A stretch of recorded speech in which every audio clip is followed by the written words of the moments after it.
का टॉपिक है प्रायिकता, जिसे अंग्रेजी में प्रोबेबिलिटी कहा जाता है।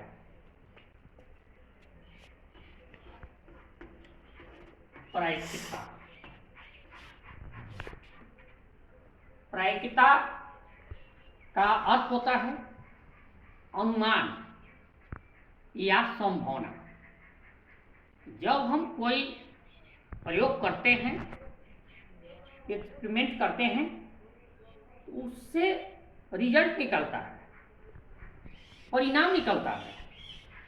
तो जो प्रयोग करने से परिणाम निकला उसे प्रायिकता की भाषा में प्रतिदर्श समष्टि कहते हैं, जिसे अंग्रेजी में सैंपल स्पेस कहते हैं।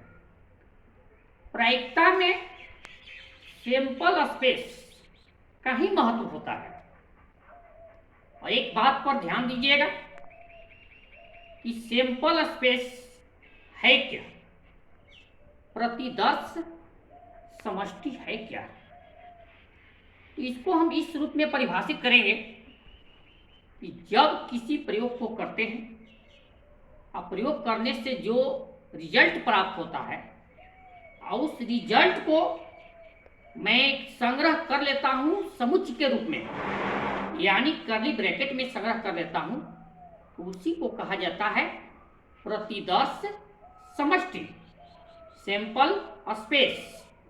फॉर एग्जाम्पल, अगर एक सिक्का को हम उछालते हैं, एक कॉइन को टॉस करते हैं, तो उससे दो तरह का रिजल्ट आता है, या तो हेड आएगा या टेल आएगा।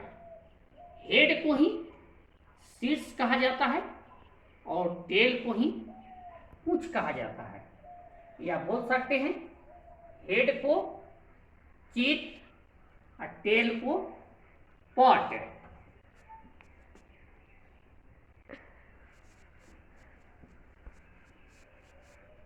सिंगल पॉइंट पर बात करेंगे।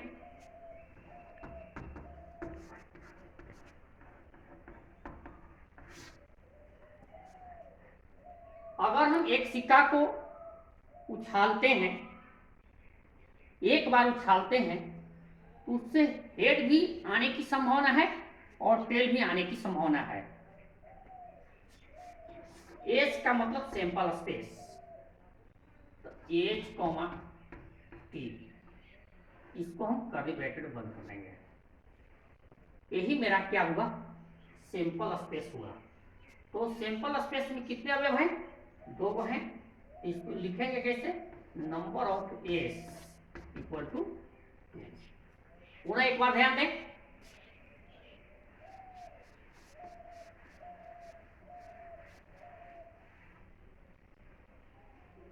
एक सिक्का को एक बार उछालते हैं तो इससे क्या क्या प्राप्त होगा, या तो हेड या तो टेल। तो सैंपल स्पेस तैयारी करेंगे, कर्ली ब्रैकेट शुरुआत करेंगे, एच कॉमा टी। अब इसमें क्या है, नंबर ऑफ एस कितना आया, 2 आया। अगर इसमें पूछा जाए हेड आने की प्रायिकता, हेड आने की प्रायिकता पूछा जाए, तो हेड की संख्या इसमें कितना है, 1 है। टोटल अवयव कितना है, 2 है, तो 1/2 हो जाएगा। टेल आने की प्रायिकता 1/2 हो जाएगा। और एक बात पर ध्यान रखिएगा, घटनाओं के सभी प्रायिकताओं का कुल योग 1 होता है।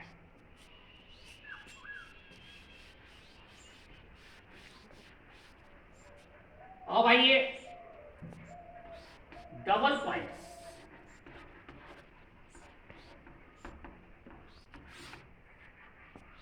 दो सिक्के पर बात करेंगे, तो दो सिक्के पर बात करेंगे। अगर दो सिक्के को एक बार उछाला जाता है तो सैंपल स्पेस कैसे तैयारी होगा,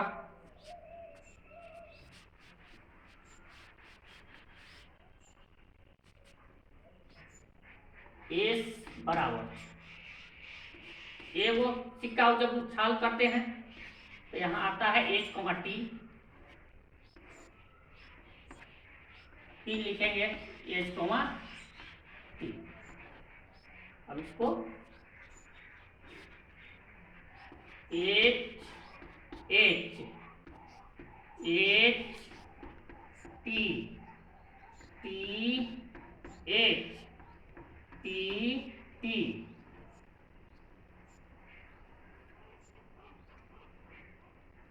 नंबर ऑफ एस, अब इसमें रिजल्ट कितना आया? 4 आया। अब आगे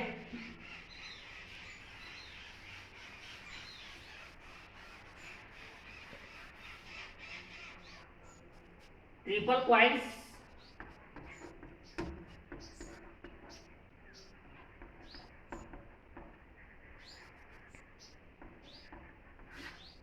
ट्रिपल क्वाइल्स पर बात करेंगे।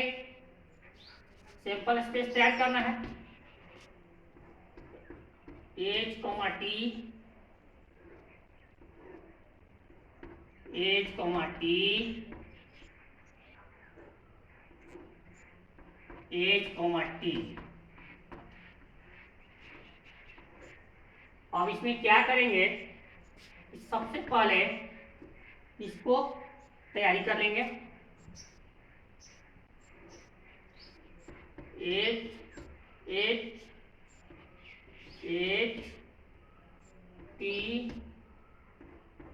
टी एच टी टी, यहां पर एच कॉमा टी। अब इसमें क्या करेंगे? इसका संबंध है, ये दोनों से जोड़ देंगे। कर्ली ब्रैकेट से तो लास्ट में बंद कर देंगे, शुरुआत और अंत। होगा क्या? H H H H H T, इससे तो दोनों में हो गया। इससे करेंगे H T H T T, इससे भी हो गया। इससे करेंगे टी एच टी, इससे करेंगे टी टी टी। अब इसमें कितना आ जाएगा? नंबर ऑफ एस 8 हो जाएगा। नंबर ऑफ एस कितना होगा? 8 होगा।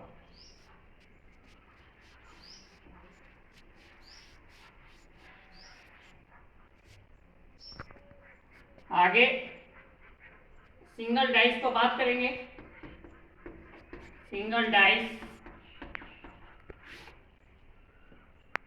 लूडो के अगर एक पासे को एक बार फेंकते हैं तो इसमें क्या क्या आने की संभावना है? 1 आ सकता है, 2 आ सकता है, 3 आ सकता है, 4 आ सकता है, 5 आ सकता है, 6 आ सकता है। सैंपल स्पेस तैयारी करेंगे। 1, 2, 3, 4, 5, 6।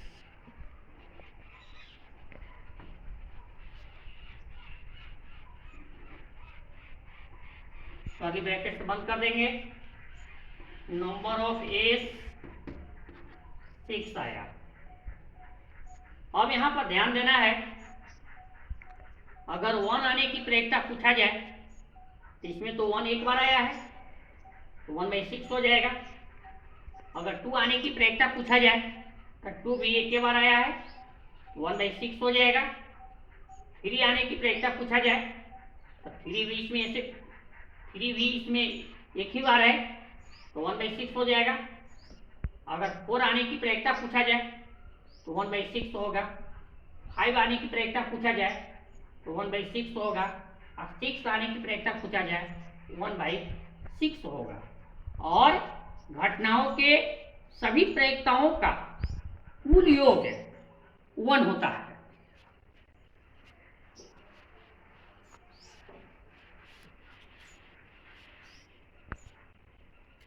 अब ध्यान देंगे, ताश के गड्डी पर बात करेंगे। तो ताश के गड्डी में पतियों की कुल संख्या 52 होती है। अगर पूछा जाए कि ताश के गड्डी में प्रति 10 बिंदु कितने होते हैं? तो बोलेंगे 52, 52। तो 52 में 2 वर्ग कर दीजिए। 26 पत्ती जो होता है लाल होता है, 26 पत्ती जो होता है काला होता है। अगर लाल पत्ती की प्रायिकता पूछा जाए तो 26/52 कैलकुलेशन करके आएगा 1/2। अगर काला पत्ती की प्रायिकता पूछा जाए तो 26/52 कैलकुलेशन करके आएगा 1/2। अब इसमें क्या है, यहाँ तो टोटल पत्तियों की कुल संख्या कितना है? 52 है। 52 में 26 लाल, 26 काला। अब 13 पत्ती जो होता है पान होता है, 13 पत्ती जो होता है तिली होता है, 13 जो होता है ईंट होता है, और 13 जो होता है हुकुम का पत्ता होता है। तो सबको जोड़ेंगे तो 52 आ जाएगा। अब इसमें क्या है, ये आपका 13, 13, 13, 13, ये आपका 13 पान हो गया, 13 तिली हो गया, 13 हुकुम का पत्ता हो गया, और 13 जो हो गया ईंट हो गया। अगर पान की प्रायिकता पूछा जाए तो 13/52 कैलकुलेशन करके 1/4। चिड़ी की प्रायिकता पूछा जाए तो 13/52 कैलकुलेशन करके 1/4। अगर हुकुम के पत्ता की प्रायिकता पूछा जाए तो 13/52 कैलकुलेशन करके 1/4। अगर ईंट की प्रायिकता पूछा जाए तो 13/52 1/4। अब आगे वीडियो में बतलाएंगे इसको और डिटेल में। आज का इतना ही रहेगा।